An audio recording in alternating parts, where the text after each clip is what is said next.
Good evening and nice to have you join us on Nationwide this evening. I am Elizabeth Omori. We begin with climate financing. Access to climate finance for Nigerians advanced in Brazil, where the Green Climate Fund, accredited entity and Development Bank of Nigeria, as well as international partners, guided entrepreneurs on how to secure funding for bankable projects in solar, recycling, clean cooking gas and energy transition. Charles Alpha brings us details.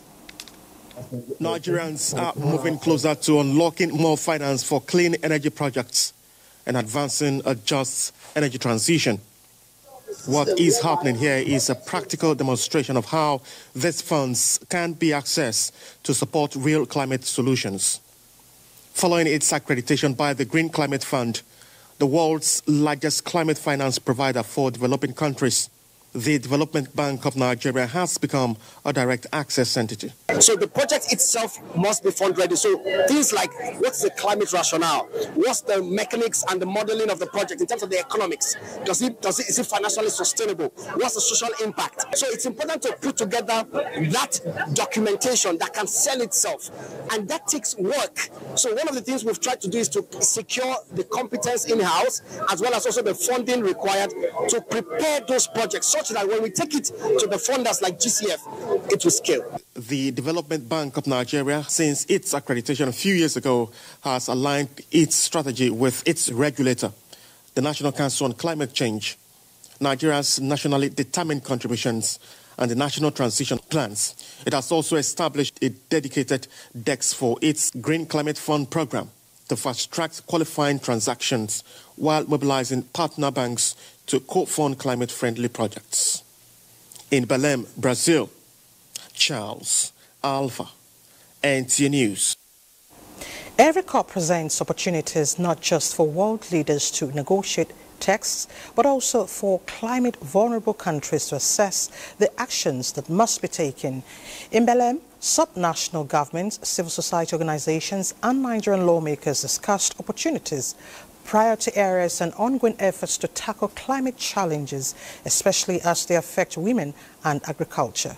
Charles Alpha once again reports. Floods, erosion and crop losses have continued to undermine livelihoods. But here at COP30 in the Amazonian city of Belém in Brazil, subnational governments, lawmakers and civil society organizations are not just taking steps to see how they address the issues of climate change. They are learning new ways of dealing with the challenges. We have been battling, fighting with desert encroachment, desertification in our state. We are here for this COP30 to see that we had a very robust collaboration with various stakeholders in the climate change sector to ensure that we transmit them in our state. COP30 should be a COP of action. So the expectation from all of us at the end of this COP is to ensure that we have an actionable work plan that will be for the global reduction in climate challenges. So COA is here today at COP30 to promote environmental resilience through large-scale tree planting. We're looking at partnering with the global world, not only in Africa. The same president also operationalized the climate fund. So when you put all this together, there are immense opportunities. And as we go into the last lap of COP, that is talking about the last week, this week is going to be decisive. And whatever decisions will be taken here will go a long way in determining how developing countries go about meeting their nationally determined targets. From Belém, Brazil, Charles Alpha, NTA News. And back home, the federal government will create a special database for farmers, which will include the size and location of their farms to enable the identification and traceability of their produce. Minister of Agriculture and Food Security, Abubakar Kyari, who made this announcement in Maiduguri, Borno State, stated that the initiative will be implemented in partnership with the National Identity Management Commission. Musa Baba Ali reports. This is Hajia Marianguni from Maiduguri, Borno State. She is not only physically challenged, but also elderly, about 70 years old, and a widow. Despite her condition, she is a farmer who cultivates approximately 20 hectares annually. I have limitations on what I can do on my farm because of my condition, but I engage youth to assist me, she says. Here, she and other farmers groups are being provided with farming tools by the federal government through the Federal Ministry of Agriculture and Food Security. We are helping the state government in trying to uplift the livelihood of especially the resilient farmers that have gone through a lot within the past 14 years. And we just pray that they will take advantage of this gesture extended to them by the federal government, by the President Bola Ahmed Tinubu, into good use. Every individual that has received will have his name, his NIN number, phone number, and mainly for traceability and the location, geolocation of his farm. For Hajia Mariam, she said the items provided, especially the solar-powered pumping machine, will reduce the cost of production. From Maiduguri, Musa Baba Aliyu, NTA News. Talking security, the Department of State Services has arrested a suspected major arm supplier, Musa Abubakar, in a targeted operation that crippled a key weapons supply network tied to terrorist attacks in Plateau State and other parts of northern Nigeria. According to a DSS statement, Abubakar was intercepted on November 12, 2025, after weeks of surveillance and a coordinated raid on his arms manufacturing workshop in Bassa local government area of Plateau State. The DSS says Abubakar has confessed to producing and distributing high-caliber firearms to armed groups responsible for repeated violent attacks across the region. His arrest comes 3 months after the arraignment of suspects in the Yelwata and Plateau massacres and rearrest of Abdulaziz Obadaki, also known as Bomboy, a Kuje prison escapee linked to deadly church attacks. Meanwhile, the service also recently apprehended 9 high-profile suspects connected to attacks in Plateau and Benue states, including 46-year-old Timna Manjul, who has already pleaded guilty to illegal firearms possession. Now, Nigeria's efforts in addressing security challenges in troubled spots across the country is yielding results and recognition of international communities. This is coming as the International Human Rights Protection Service commended the progress achieved through the support of unconventional security forces like the Civilian Joint Task Force. The organization said Nigeria is doing great and needs to deploy more technologies in confronting the common enemies that are disturbing the hard-earned peace and stability of the people and governance. Who are into kidnapping? Yes. For how long are they going to do this? We are appealing to them. They are destroying our economy. And they are destroying our governance. These killings must stop. This kidnapping must stop. Enough is enough. It's going to ginger us more to do what we've been doing more to protect life and properties in Nigeria. We are going to use, through rules and regulations, to protect our people, bring law and order more to Nigeria and West Africa. Chairman Civil JTF, Professor Keilani, appealed for support and cooperation of all tiers and arms of government to crush these terrorists in their hideouts. Meanwhile, the Nigerian Air Force air component of the Joint Task Force of Operation Fasan Yama has achieved a major operational breakthrough following air interdiction missions conducted at the Sari bandit camp in Safe local government area of Zamfara State. A statement by the Director of Public Relations and Information indicates that the mission was undertaken after comprehensive intelligence and surveillance operations confirmed significant terrorist activities and rustled livestock concealed in a high ground hideout used by the criminals as both a defensive position and a logistics hub. Acting on this intelligence, the air component identified targets, achieving direct hits that dislodged surviving terrorists attempting to flee into surrounding vegetation, where they were subsequently tracked and effectively engaged. To drug interception, a wanted drug baron who operates under the cover of a businessman and hotelier has been arrested by operatives of a special operations unit of the National Drug Law Enforcement Agency after weeks of intelligence and surveillance on his criminal activities. Salwat Khalil Ibrahim brings us details. The 42-year-old suspected drug baron is the managing director of Daisy Garden Hotel, Isholo, Lagos, where he was arrested in the early hours of Saturday, 15th November 2025, with 42 jumbo bags and 4 cartons of loud totaling 1,762.8 kilograms at his warehouse, including different types of foreign currencies. Meanwhile, attempt by a drug syndicate operating in Osun State to load and distribute across the country large quantities of processed skunk, a strain of cannabis, was thwarted by NDLEA operatives after days of surveillance in the forest. 2 trucks being used to transport the illicit consignment were seized and 7 suspects arrested. In Adamawa State, NDLEA operatives recovered 396,000 capsules of tramadol from a suspect at Aliyu Mustafa International Airport, Yola. Drugs shall not pass in or out or within Nigeria.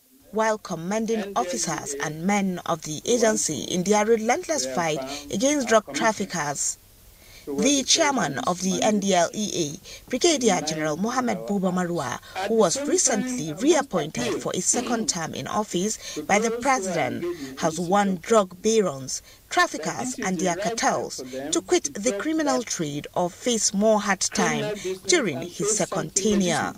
In Abuja, Salwa Khalil Ibrahim, NTA News. And for more reports on Nationwide, let's join Waidam in Maiduguri. Thank you and welcome to Maiduguri.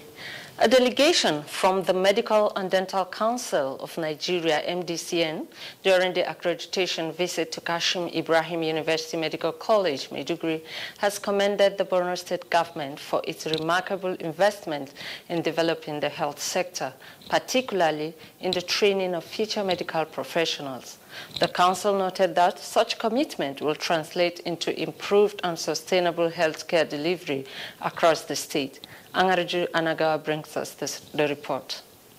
The MDCN's delegation, led by Professor Fatima Kyari, was warmly received by the management of Kashim Ibrahim University, headed by the Vice-Chancellor, Professor Babagana Gutti. Before the tour, Professor Kyari expressed her appreciation to the university for the hospitality extended to her team, noting that the visit was part of the council's mandate to ensure that medical schools across the country meet national and global training standards. Very soon, you might start complaining. Why is 60% of the budget going to the college? Because we need to understand that it's very capital intensive and it has maybe 18 departments. Vice-Chancellor Kashim Ibrahim University, Professor Babagana Gutti, thanked the MDCN for its guidance and support, reaffirming the institution's commitment to maintaining excellence in both training and infrastructure. And I assure you that His Excellency has also a vision and mission about this frontier, and that's why he's doing everything possible in the state to make sure we have the best healthcare system. The inspection team toured various laboratories, including the Physiology Lab, Community Medicine Museum, Human Anatomy Lab, and Gross Anatomy Lab. Professor Kyari and her team expressed delight and amazement at the facilities, describing them as among the best they have seen, second only to one university in southern Nigeria. In Maiduguri, Angarju Anagawa, NTA News.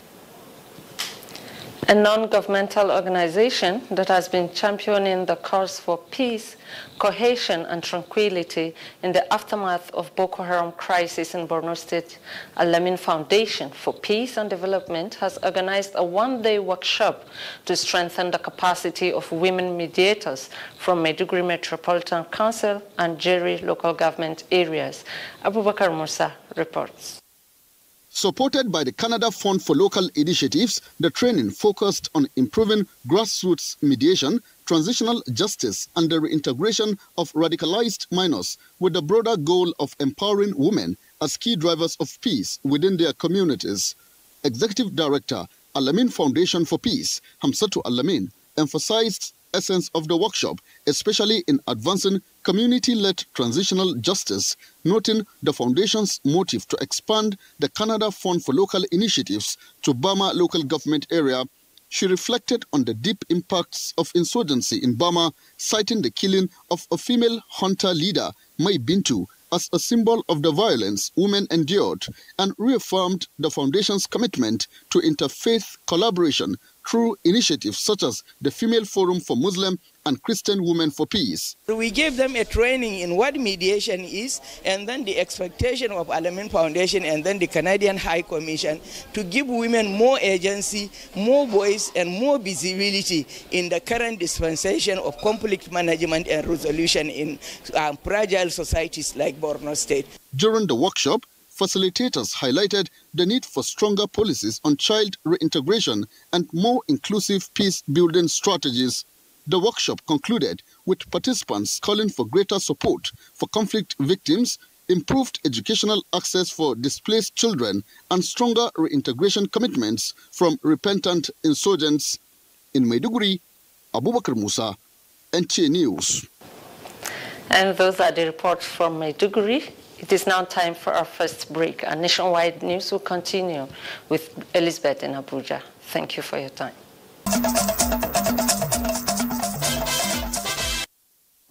You're still watching Nationwide on NTA.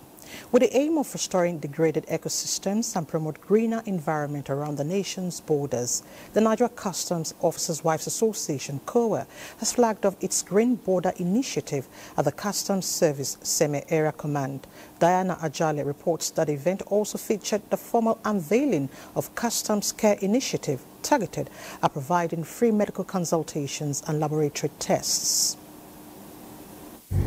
Seme-Border is one of the strategic locations along the Lagos-Abuja corridor, a 1,028 kilometers highway connecting 5 African countries. The border serves as a crucial point for economic activities. Over the years, the Nigeria Customs Service has made significant strides in the fight against smuggling activities around the Seme-Border. The Customs Officers' Wives Association, COA, coconut tree planting exercise, led by its national president, Kike Lomo Adeniyi, is to address environmental degradation and improve the socio-economic well-being of border communities. We've known customs for being that customs that will seize, that will arrest. But now we know a customs that cares. The event witnessed the empowerment of widows and women in the border community, formal launch of free medical outreach program, inauguration of solar-powered street lights, and the remodeled officers' mess by the Assistant Comptroller General Zone A, Mohammed Babagedi. On behalf of the Comptroller General of Customs, Adewale Adeniyi. I'm overwhelmed. In fact, I've been hearing empowerment, at least today I'm part of it. And God bless Nigerian Customs. I feel fulfilled when I see the women happy. Some people have gotten today, some are still in the process of learning. It's until after they finish learning the skills that we give the starter kits to them. We've been able to reach out to that about 1,000 people. The twin initiatives unveiled symbolizes the Nigeria Customs Service holistic approach towards environmental sustainability and social impact within its area of operation. In Lagos, Diana Ajale, NTA News. Still on empowerment, to mitigate illegal migration and harness the potential of Nigerian youths, the German government, through its agencies in Nigeria, is creating a pathway for young Nigerians to work in the hospitality sector in Germany. Joel Popola reports that 18 Nigerians between the ages of 21 to 27 have been selected in the first cohort under the Skill for German initiative. The dual vocational training under the Africa Skills for Germany, which is fully funded by the Ministry of Economic and Energy in Germany, is leveraging the population of Nigeria, dominated by virile youth, to address the gaps in its workforce. Consular General of Germany to Nigeria, Daniel Kuhl, and development partners say the impact of the initiative is symbiotic, as the selected candidates have demonstrated commitment to add value having exhibited the can-do spirit Nigerians are known for. We have selected one sector where the demand for young, talented workforce is particularly high and growing, with a given skill set that young Nigerians will find an excellent job opportunity. We had over 350 people applying for this program, and the 18 that we ultimately chose, they were brilliantly. They are very, very talented. We are absolutely happy with them. The first cohort is already living up to expectations with fast-paced learning, as attested to by stakeholders and the trainees. They will be in Germany for 3 years and work in the hospitality sector. I'm learning about the whole context, not just the Nigerian context or the context of food, but I'm also learning the German context and how that intersection can be important for me as an individual. I've seen myself as a way opener for others that are coming, because my performance will determine those that would actually come for this next batch. The training and support will cover 7 key areas, which are language training, cultural training, hospitality training, on-site support, and other jamming areas. In Lagos, Joel Bukbola, NTA News. Financial discipline, resource management, transparency and accountability are invaluable tools. When strengthened, local governments in Nigeria can resume their leading role in delivering strategic services to citizens at the grassroots. This resonated at a workshop for Yobe State local government officials on strengthened fiscal transparency and accountability in public sector. Yunisa Suleiman reports. Government is the third tier of government in Nigeria's federalism, responsible for governing council areas and delivering services to citizens at the grassroots level. This gathering, therefore, brought together officials of the 17 local government areas of Yobe State with the aim of exposing them to modern public finance management practices, internal control mechanisms, procurement processes, anti-corruption compliance, and ethical responsibilities in public administration, among other areas. This is a clear indication of our administration's commitment towards implementing good governance, strengthening institutional capacities, and justifying the trust of citizens through responsible leadership and an efficient public service. We believe that with stronger system and fully empowered leadership, local government can play a greater role in transforming communities and supporting inclusive development. This collaboration reflects the shared understanding that effective public administration must be rooted in integrity and responsibility. In the end, participants are expected to be better informed and equipped to deliver effective services to the citizens, contributing to the development of the state and the country as a whole. In the Matru, Yunus Suleiman, NTA News. Time to pause here in Abuja, and let's join Kende in Ibadan for more reports. Kende.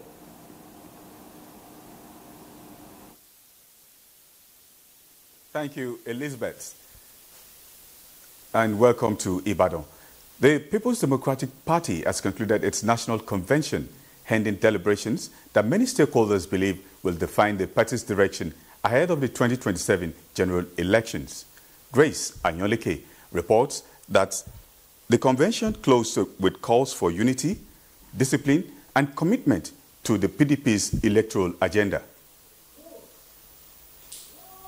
Flanked by his Bauchi, Plateau and Zamfara State's counterpart, Governor of Oyo State Seyi Makinde has declared that the just concluded National Convention of the People's Democratic Party, PDP, would go into the annals of history as the one that brought the turnaround to the PDP nationally. Describing the PDP members as resilient, the governor said the long stretch of tussle leading to the convention was worth the while. Ratify/confirm executive committees structures of the party at all levels in state and geopolitical zones where congresses have been concluded without prejudice to powers conferred on all relevant party organs at all levels by the Constitution of the party. Hitting the ground running, The party's new crop of leaders maintain the stance of unity of purpose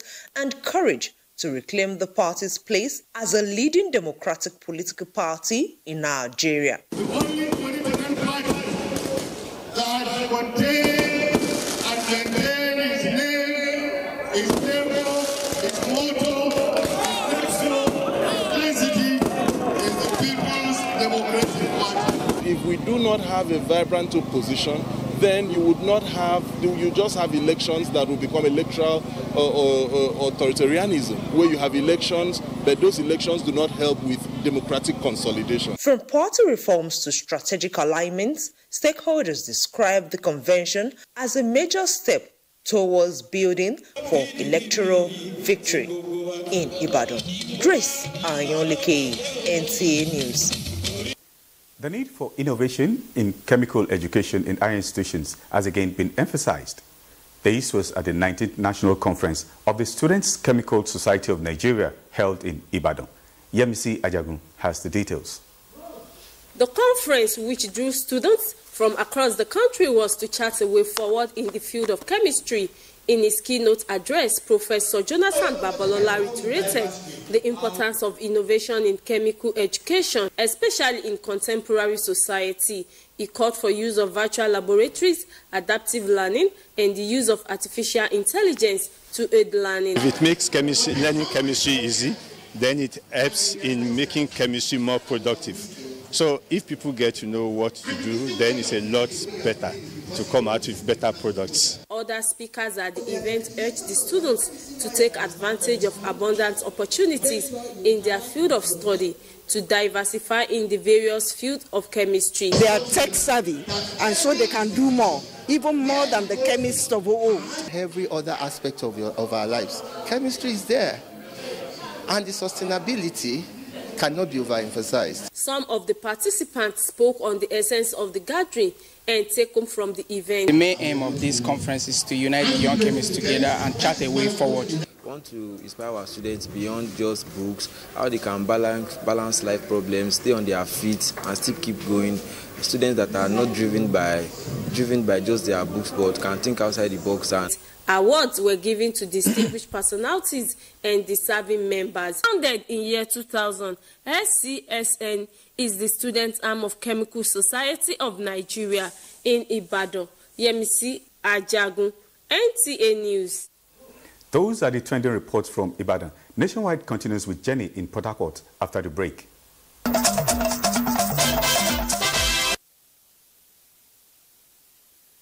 And welcome to Port Harcourt. Road traffic accidents have serious social and economic consequences on victims, families and other loved ones due to fatalities and injuries sustained. World Day of Remembrance for Road Traffic Victims, observed yearly on the third Sunday of November, draws attention to the burden on healthcare systems, families and communities. Experts say investing in safe road infrastructure, public education and emergency response services is thus not only a moral imperative but also an economic necessity. Ifoma Omesa reports. The International Day of Remembrance for Road Traffic Victims is a solemn annual observance that pays tribute to the millions of people who have lost their lives or been injured in road traffic crashes worldwide. As a passenger, you have the right to speak out because dangerous driving kills more passengers than drivers. So even when you're in a vehicle, as a passenger, if you see your driver driving dangerously, driving and not obeying any traffic signs, please, you have the right to caution him. The observance also focuses on raising awareness about road safety, promoting preventive measures, and encouraging relevant authorities to implement policies that save lives. I know people say things are hard. Please, when it happens, you still use money if you survive it. And I pray you survive it. Use money to put those things in order. So please, if you have a vehicle, ensure that you maintain your vehicle so that that vehicle will carry you from your house or wherever you are moving from to your destination. This year's theme is Remember, Support, Arts and highlights the personal stories behind road crashes and their lasting impacts on the families of those affected. The theme prompts a call for collective responsibility in ensuring safer roads. In Port Harcourt, Ifoma Umisa, NTA News. Amid economic and social challenges in the country, Nigerian youths can still contribute to the nation's development through innovation, service and resilience. Society watchers say with the right platform, this generation of youthful population hold the key to unlocking national prosperity. Chide Beronya reports. Over the years, several measures have been put in place by governments, institutions and corporate bodies to ensure inclusiveness for youths in Nigeria as a way of empowering young people to become agents of change in the country. This notwithstanding, youths are confronted with various challenges such as limited access to education, unemployment and poverty, thus limiting their contributions to national development. When the youths are productive, there's a high tendency that crime rate would reduce. Youths are powerful.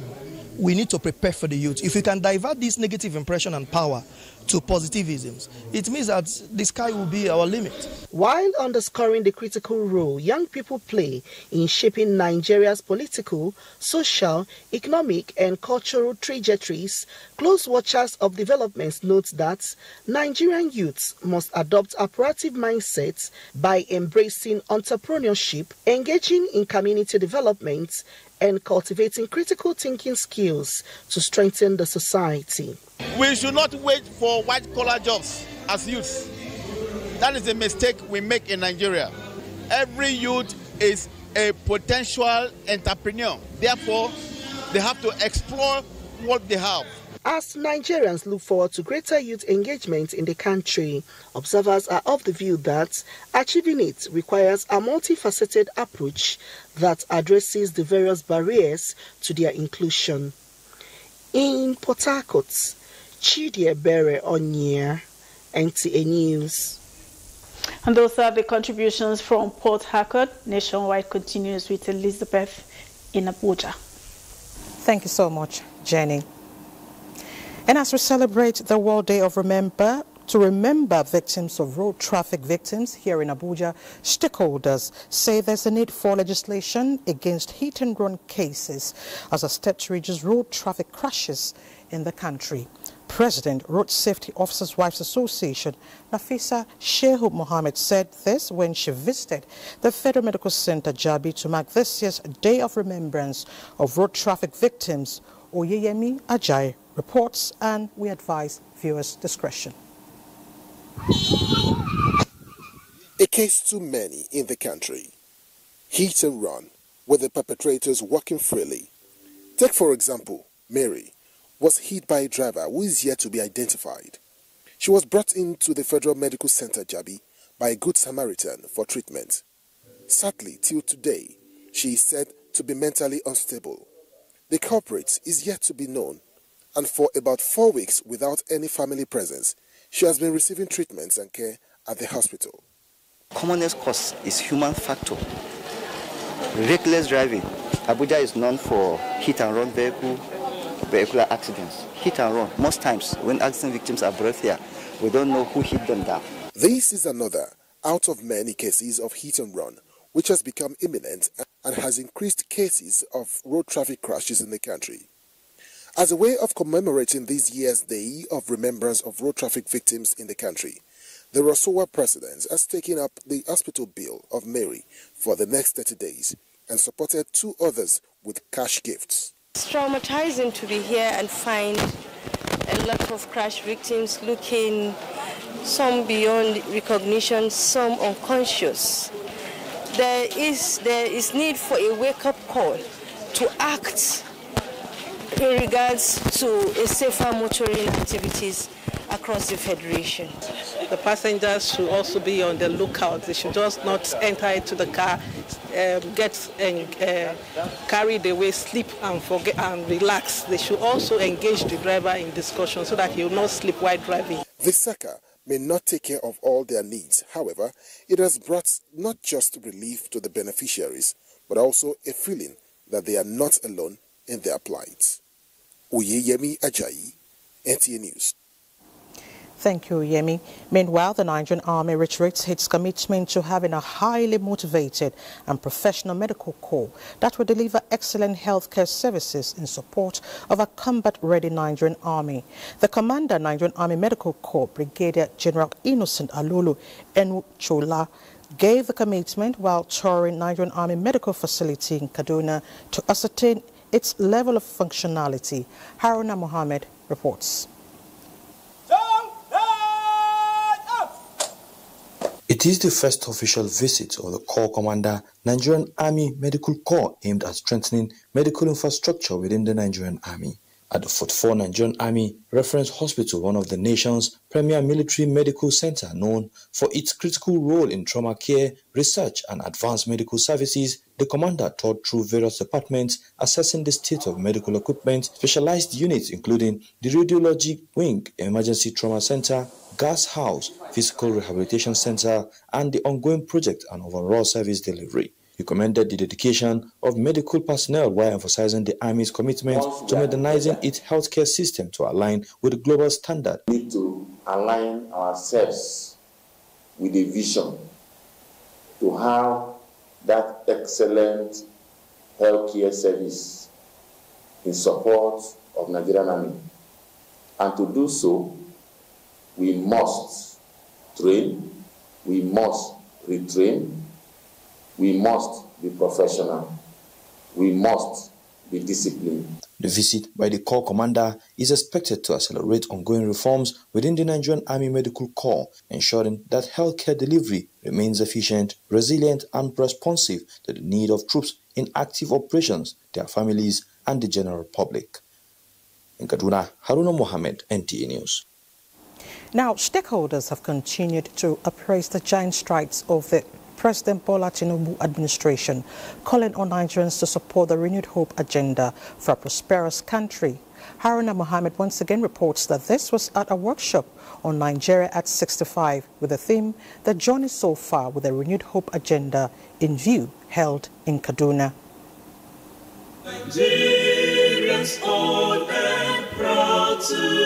It is a moment of reflection and national pride, marking the 65th year of independence with the theme 65 Years of Nigeria's Independence, the journey so far with a renewed hope agenda in view, under the Ariwa think tank, a platform that promotes unity, dialogue and strategic national discourse, one after the other, including the governor of Lagos State, Babajide Sanwo-Olu, and other top government officials, political stakeholders and development partners discuss Nigeria's progress since independence and the pathway towards a prosperous future under the renewed hope agenda of President Bola Ahmed Tinubu. The President's renewed hope agenda is therefore a clear testament to this foresight, and he has faithfully implemented his pledges and commitment from the very first day when he assumed office on that fateful May 29, 2023.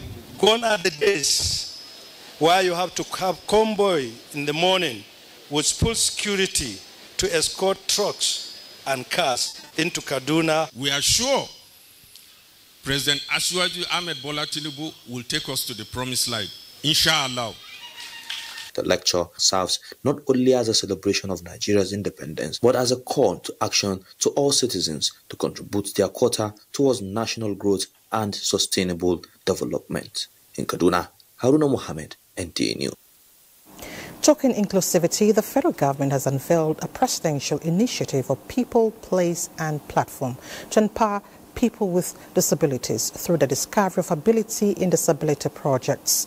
Haruna Mohammed reports that a special assistant to the president on presidential needs and equal opportunity, Mohammed Aliu Isa, unveiled the project in Kaduna. They said no man will marry. It is a journey beyond the immediate, which started with a single step, betting talents through the discovery of ability in disability initiative, Daddy, a project of the federal government that provides a platform for them to thrive. We didn't choose this kid. The Special Assistant to the President on Special Needs and Equal Opportunities disclosed that the federal government is on the mandate to discover and empower over 36,000 persons with special needs across the states to create jobs and provide them equal opportunities to excel. That 36,000 job that we are saying is not the job is on ground. We are going to create it through talent, discovery of persons with disability. We'll continue to work together towards the future where every Nigerian, irrespective of their status, has equal opportunities to live, to learn, and to succeed. The program reflects our belief and that every individual, regardless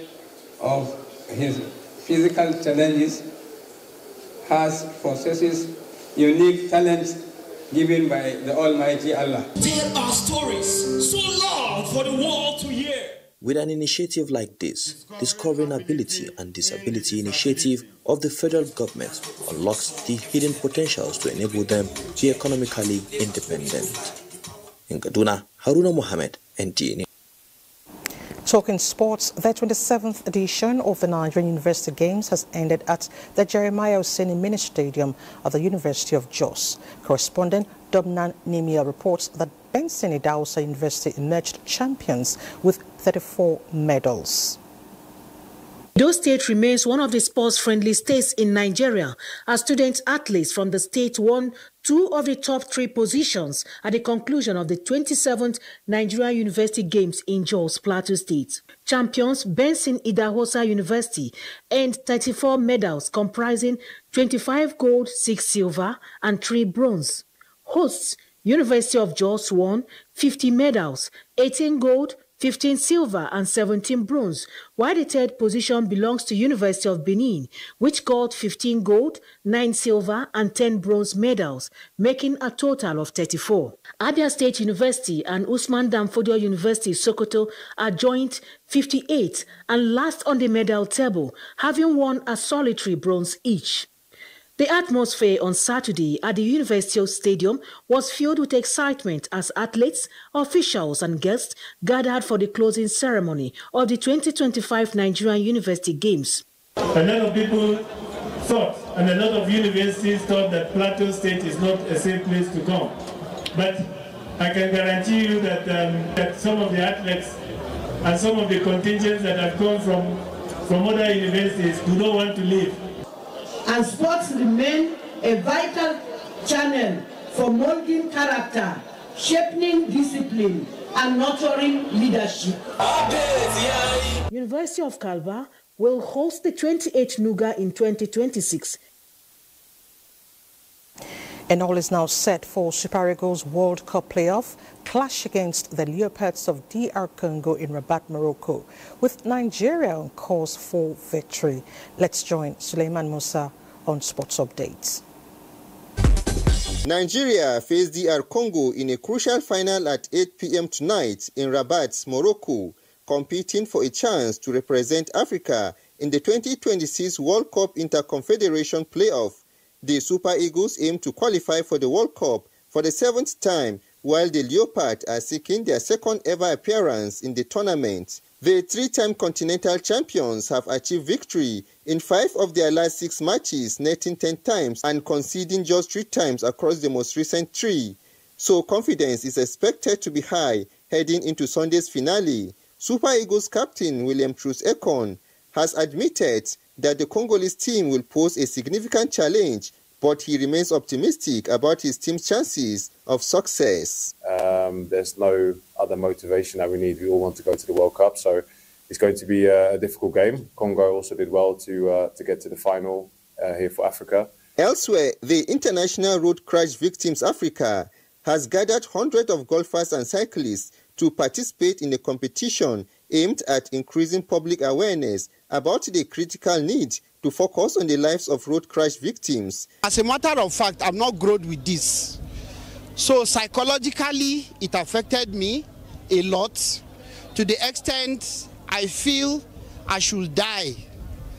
I attempted suicide 2 times. I was rushed to National Hospital. By the year 2030, the issue of road crash will have been reduced to the barest minimum. So we want us to take responsibility for our safety. And finally, a 3-day fidel prayer for the repose of the late veteran NTA sports broadcaster Ndamadu Sule brought together family, friends, colleagues, and members of the community who came to celebrate the life of a man remembered for his kindness, unity, and remarkable legacy. He's a husband, a father to us. He's somebody who you can send to anywhere to represent you, and he will do it diligently without any interest. He was a boss, a good leader that able to gather all of us together that work under him. I think that Nigeria will miss him. Nigerian sports community will miss Ndamadu. NTA will particularly miss him.